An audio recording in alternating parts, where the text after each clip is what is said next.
Hello and welcome to Gardening at 58 North. So in this video I will continue the tour of my parents' garden. This is part 2. If you'd like to see part 1, I'll leave a link in the description. And this part of the video focuses more on the hedges and things surrounding the garden, giving it protection from the wind, and also the polytunnel and the greenhouse, as well as a few plants towards the front of the garden. So coming around, we've got a few hedges to try and protect us from the wind and a few other trees. That's one of the reasons I also planted that eucalyptus, was because we've got lots of hedges and trees around the edge of the garden, but the wind was coming in and blowing in around the bottom. So this is to provide a bit of shelter to the vegetable plot, and as it doesn't cast too much shade, it doesn't cause too much of a problem shade wise.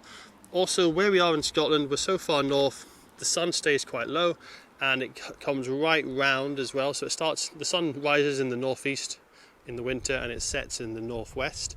So the shadow actually turns right round, almost a 360. Probably about 250 degrees the shadow moves around the garden, so it's never in one spot for too long, so it doesn't actually cause many shade issues, even though you think having a big tree like that might do. So as I say, around the garden we've got some other plants which are providing some shelter. So this here is some of the leylandi that we clipped into a hedge. We've got this Sitka spruce here, which is growing quite a nice height. This does get some issues with aphids which destroy its leaves, but it's not looking too bad this year. And then around the side, this is the west side. This is where the predominant wind comes from. We need the most protection, so we have it planted up with lots of trees. So we've got some silver birch here, which is good for protection in summer, but when the leaves are off it doesn't really protect in the winter. We've also got another Nordman fir growing here. This one's quite a large one now, so that's really solid, gives a lot of protection. And we've got rowan. Then at the far end we've got this giant wall, which is a leylandi hedge. This is to protect us from the northwest winds, which can come right off the sea. And so this is a really big solid structure. It's probably about, I think it's over 3 meters in height, it's quite tall, and that's to give us the protection from the worst of the winds. Now coming this side, the other thing we did is we also, on that western side, is we put the polytunnel here to give us protection to the vegetable plot, and on the north side we put the greenhouse to give a little bit of protection against the worst of the winds. I'll just take you to the back now. You can see some taller plants there. That is a bit like a weird kind of woodland nut and fruit grove. It's just kind of a weird spot we've got at the back of the garden now. I'll show you now, I'll give you a closer look at it. So this is a bit of a weird spot between the greenhouse and the polytunnel. We didn't really know what to do with it, so we put in a plant that wouldn't mind the shade, because when the polytunnel was first put in it was very shady at the back here. It's not an issue now because this plant's grown up and above it, but this is the hazelnut. We haven't had many hazelnuts yet, but this year we're going to have quite a good harvest. You can see we've already got a few nuts starting to form there, and there's quite a lot actually dotted around, so we'll get a nice nut harvest this year. So this is a bit like a woodland garden, as I say, because it's very sheltered. It's got the wall there, it's got the hedge there, greenhouse behind me, polytunnel here, and now it has the hazelnut, which is growing quite tall. So it's a very sheltered spot, so the hazelnut grows quite nicely. We're going to plant some wild garlic under here. I did plant some, but it died off, so I need to get some more. And we've also got this thornless blackberry as well. See the blackberry here, it's got quite a good crop this year, despite it being quite dry. It looks like we're going to get a nice lot coming on. And being thornless, it's nice because it doesn't jab you when you walk past, so that's quite a nice plant to have here. So I'd now like to give you a tour of the greenhouse. Now the audio is going to sound a little bit different. I'm having to film this on my phone, so the audio won't sound as good. The reason being, it gets so hot and humid in here. I've had problems in the past of it damaging the camera with the humidity. So this is the greenhouse. This year we've gone for tomatoes again. We did have a lot of tomatoes for a few years in the polytunnel, but we just kept getting blight because it was just a little bit too humid for it. So we've been doing it more often now in the greenhouse here. But we've got a very good crop this year. We managed to keep on top of it and it's growing very well. So we've got quite a few different varieties. The main one is Sun Gold, because that's our favourite tomato. This is it here. It's the cherry tomato. It's very sweet, one of the sweetest tomatoes I've ever tasted, and it's got this kind of nice golden yellow colour. It looks a bit more orange on the phone screen, but it's very yellowy golden colour, really nice one. So loads of them. They crop really heavy. We get probably a few hundred, I would say, from each plant. You can see really heavy trusses that grow with that, so we always grow plenty of Sun Gold. We've got a few other different ones this year. We didn't mean to buy beefsteak, but we do have some beefsteak tomatoes. We don't normally grow these because they're so big, they take a long time to ripen, and here in Scotland it's hard to get them to ripen. Now we will manage it here. This year we already had 1 or 2 ripen actually, but what we've done is we've made sure there's no more shoots. We've cut it off quite small. You can see it stayed small. The other ones have grown quite tall, so we need to focus all its energy now onto ripening those fruits.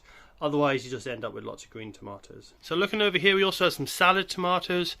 I can't remember which variety this was this year. It might be Gardener's Delight or Shirley, I'm not sure, but you can see very heavy cropping, loads of nice salad tomatoes coming on there. Going through, lots and lots of sun gold. You can see here really heavy trusses, hundreds of tomatoes in each. We've been harvesting these constantly. You can see loads more coming on. And then in the corner we also have a cherry plum tomato, so you can see they're the little sweet cherry plum tomatoes in the corner there. And then at the end here we've got lemon verbena. This is a lovely smelling plant. It gets killed down almost to the ground every year because of the frosts, and it has to be in the greenhouse really because it struggles outside in our climate. It can grow okay in the summer, but the frost will just kill it in the winter, and the growth isn't as good if it's not in a greenhouse. But this is a really nice plant. It does flower, but we don't tend to have flowers because we cut it back so often, and it grows into a small tree eventually, or a large shrub. But this is a really nice lemon smelling plant. It smells like lemon sherbet. It's probably the most lemon scented plant that I know of in the garden. So that's the greenhouse anyway. This is again quite low maintenance. What we do is we put cardboard on the ground. We then cover the cardboard in seaweed, and that means that we don't have to worry about weeding it, and the seaweed rots down and feeds the tomatoes. And it seems to have worked particularly well this year. You can see we've got quite a nice crop coming on. So I'll now go ahead and I'll take you over to the polytunnel. So the polytunnel is actually something that's really different this year. Most years this is our most productive area. Absolutely full from floor to ceiling with plants, normally tomatoes and beans and all sorts. We get really heavy cropping out of a small space. Being in a windy, cold climate, polytunnels make a huge difference to what we can grow, but it's quite a lot of maintenance. It needs a lot of watering, it needs a lot of weeding. Everything grows so quickly here. So this year we've really gone for low maintenance with this, and so there's a lot less growing in here than what you would normally see. Normally by this time of year we'd have up to the ceiling with sweet corn plants, we'd have up to the ceiling with tomato plants, and the whole ground would be like this white section here and smothered with butternut squash. But this year, as I say, is a little bit different. So I'll start on the right here. So we've got some strawberries. We grow them here just for that extra early harvest. We have them in this side here, but we've also got a strawberry patch over there. Get a really nice heavy crop. I think it's around early July time. We've got a few peppers. These were doing quite well. They're a bit smothered now by the butternut squash, but a mixture of sweet peppers and also some chilies back there as well. And this year we've gone for extra low maintenance, so we've not really planted much else, but we've got the butternut squash. This just grows and smothers everything on the ground, keeps the weeds down. Underneath it is actually cardboard as well to help with making sure there's not too many weeds coming through. And this just goes rampant. Normally what we do is we have the tomatoes in here, we let this grow under the tomatoes, and then by the end of the season all that's left is the butternut squash. So it grows along, smothers everything, and it doesn't really start cropping until quite late in the year. So it's the end of August now, but doesn't really have any fruit starting yet. I think there's one, if I pan around to here, this is probably the most developed, or one of the most developed ones. You can see there's a flower there with a little fruit starting to grow on it, but generally we don't really get much fruit until later in the year, so it won't really be till September, October, and then we'll get quite a heavy crop of squash. And the squash is great for being a long-term storage plant. You can keep it for several months over winter, and then we can just use it when we need it. Also, it tastes nicer than the pumpkins, and we get quite a nice harvest. So that's what the butternut squash is for. On the left here we tried cucamelons for the first time this year. They went a bit crazy, and this whole structure was completely covered from the floor to the ceiling, and we got 1 or 2 tiny fruits. We had loads of leaves, not many fruits, and the fruits were all very small and they were quite bitter, so there weren't really much point in keeping them. So we ripped them out, and we've allowed one of our cucumbers to grow up here. Cucumbers do fantastic in here actually. We always get too many. We harvest these as fast as we can, and we're having to always give them away because the cucumbers just go really fast in here. And we've also got a huge amount of cucumber plants at the end there. I think there's only actually 2 plants, but they've just grown up and they spread so much we get a really big harvest. This is supposed to be our sweet corn patch, but unfortunately this year the sweet corn was growing in the wrong soil when it was a young plant. It got stressed, and so we got stunted small plants, and we're probably not going to get any crop from these, unfortunately. Maybe a few kernels on each cob. So that's a bit of a failure this year. Going along, we've got lots of basil plants. They're dotted around all over the place. Most of them now are getting a bit smothered by the other plants, but you can see if I move these butternut squash leaves aside, there's lots of small basil plants. They're all quite small because my parents like basil, so they constantly cut them back. So you can see they never actually get that big. And then over here we've got the pond, which is where our frogs live. And the frogs come out, not at this time of day when it's so hot, but they'll come out in the evenings and they'll just go around and eat all the insects, and it helps keep our slug and snails population down so we don't have as many pests. So coming around, this is towards the back of the cucumbers. This is the back door of the polytunnel.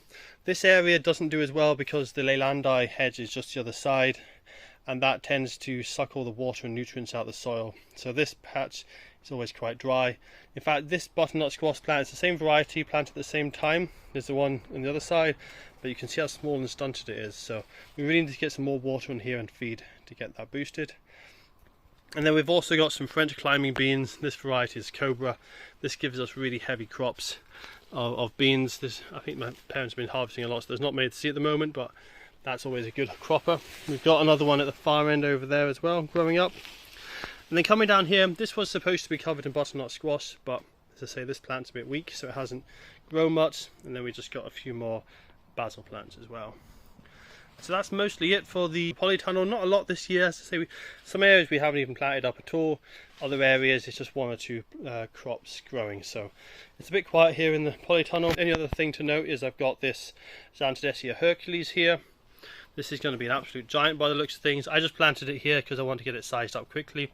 It's done amazing in the polytunnel, and that's going to have a giant flower by the time it flowers at the end of the year. That's all for the polytunnel in the greenhouse anyway. I'll take you outside and see the rest of the garden. So coming out of the polytunnel, I'll now take you up to the side of the house where we have a few other interesting plants. So this is kind of like a cloves drying area. Up here we're trying to grow a bit more of a windbreak because we do get a lot of wind. It comes through kind of between the houses and across here. So we've planted some holm oak, which is an evergreen oak.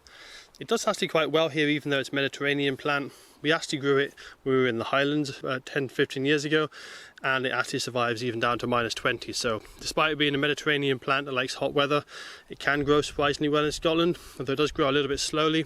It's also very wind and salt resistant, so it's one of the few evergreen plants here that doesn't get too badly affected by the salt in the winter, but it can still get a bit of wind burn. So that's growing here as a hedge. It's quite small still, it's slow growing, but it's slowly getting there, and it should eventually, we've got a few more down here, but they're very small plants, so that'll provide a bit of protection. We then also planted some willow here because these were taking so long to grow, so we've got a bit of willow. We've also got an oak tree. This oak tree is actually older than the eucalyptus that I showed you, but it's been very slow growing. The climate here is a little bit cool for oaks. Oaks prefer a slightly warmer summer than what we have, but this year it seems to be starting to take off. You can see it's grown about a foot this year, which is the fastest it's ever grown. And I think it's finally got its roots down and getting a bit more moisture. This garden is very sandy, a lot of sandy soil, so the plants really suffer with drought in the summertime. Even though we're in Scotland, you think of it as a wet climate. The part of Scotland we're in is actually one of the driest parts of Scotland, so we don't get a huge amount of rain. So then we've also got a buddleia here for wind protection, and we've got a hybrid larch. This hybrid larch is actually not actually that old, it's only about 4 or 5 years old, but you can see it's grown to quite a size, very fast growing. That should give us a bit of wind protection from the southwest. Coming along, this is a work in progress, this section. This is going to be a rockery. We need to dig a pond, some more soil will be added to this. We've also got loads of stones, you can see some at the back there. And some more stones over here underneath the larch tree. We're going to be making a rockery with some of those stones. So at the moment it's just kind of been left, but a lot of wildflowers have come up, and I've planted quite a lot of tulips which look quite nice in springtime in that section. And then over here we have the wildflower meadow. Again, we put in a holm oak hedge to protect some of the wind coming across from the street side. For some reason this one is doing great, but the other ones are very small still, so they're still getting established. Hopefully these will become a hedge in a few years' time. So this is the wildflower meadow. Again, it's an early summer or midsummer flowering meadow, so this time of year it looks pretty awful. Most of the flowers have died and gone over, and it's just kind of brown, but this looks really nice in the summer. Lots of different flowers come up in here. And then at the front of the house here, or on the corner of the house, we've got the big rose. There's not much to see at the moment. This is a climbing rose which has a massive flush of flowers in July, and then the rest of the year it doesn't really flower much. You get 1 or 2 flowers coming on it, but I'll show you the photos of how it looked. It looks absolutely stunning when it's in full bloom, and although it's a really big rose plant and it looks like it could be a 15-20-year-old plant, it's only about, I think, 7 or 8 years old, so it's actually not that big. But you can see here the lovely big rose, some nice pink flowers. There'll be a lot more coming on it as time goes by. And then at the front of the house, what we have here is the wisteria. Again, the wisteria, although it's covering the entire length of the house and it's starting to grow around the side now, again, it's not actually that old. I think it's only about 6 or 7 years old, but I've been training it every year along the wires, so it's got really quite big, quite fast. And this looks absolutely stunning in spring. This spring was the best so far, as it's still quite young, so it's not in full flowering mode yet. This side here was absolutely covered in flowers, and the far side, which is a bit younger, it wasn't quite full of flowers, but it will be in the next couple of years. So it keeps getting better every year. It's a lot of work, a lot of maintenance, and we have to make sure that it's well maintained, otherwise it starts to grow up into the roof. But it's really looking good at the moment, and as I say, in spring it looks fantastic. So coming along here, not too many other plants to see. We've got some fuchsias here. This gets killed back to the ground every year with the hard frosts. It's not a hardy fuchsia, but because we're between a house wall and a concrete wall, it does survive, even though it's not frost hardy. It just comes back from the roots. A lavender here, which is now getting a bit shady, so it's kind of getting leggy, but that side is really sunny, whereas anywhere from the middle to the right is actually quite shady, so it's quite a small section to have such a shady area and such a sunny area, but it tends to grow up, and it's been sunny for most of its life, but now it's taller, it's flopping over, and so the flowers are getting a bit shaded, so it's a bit of a leggy plant now. And then going along here, got some ferns. These just kind of self-seed all over the place if we're not careful. They're just wild ferns that pop up just anywhere that's rocky, really. And then we got this section at the far end, which I'll just walk past, because this side of the Ceanothus is brown and dead, but the other side looks a lot nicer. So as you can see, this side of the Ceanothus is nice and green. Don't normally recommend pruning Ceanothus because it hates to be pruned, but we had the house sign behind there for several years and we didn't want it covering up the house, so we've had to keep that pruned. But it always looks really nice with flowers in the early summer. Over the side we also have a climbing rose. This one has never done too well. I think it really needs some better supports, and we probably need to give it a bit more feed. And then we've got this little courtyard area, which interestingly, apart from the lavender, we never plant anything. Everything here is just self-seeded. It just comes up by itself. So we've got these wallflowers which have self-seeded in here. These look nice in springtime, although some of them for some reason are actually flowering at the moment. We also have some antirrhinums. I'm not sure if there's many at the moment. You can see there's a pink one over there. They kind of come up. Some years they get hit by antirrhinum rust and we don't have many. Other years we have lots of them, and they're all different colours as well. So we've got that pink one there, and if I look down here, there's also a purple one, but these are actually just going over, so there's not many flowers in them. Again, lots of wallflowers, and then we've got lots of Californian poppies as well, which are self-seeded. So this is a mix where we don't really do much maintenance on this at all. We just take out the weeds if they get too big. Some years it's just absolutely full of foxgloves, like there's one in the corner there. Two or 3 years ago this was almost nothing but foxgloves. This year there's almost none. This year there seems to be a lot of wallflowers dotted all over the place, and a lot of Californian poppies. So it just really varies from years to year. As I say, some years you've got loads of antirrhinums and foxgloves. Other years, like this year, you've got loads of wallflowers and loads of Californian poppies. So that's all for this garden tour for now. So you'll see this garden from time to time, as I'll do lots of other little videos here and there. Probably the next video I might do will be the Ensetes with all those Morelliis that I planted up with the pumpkins. We'll see how they're doing at the end of the year when they get to their full size. And I always do a yearly video on the willows as well when I prune them. So that's all from this video, and I'll see you in this garden again sometime in the near future.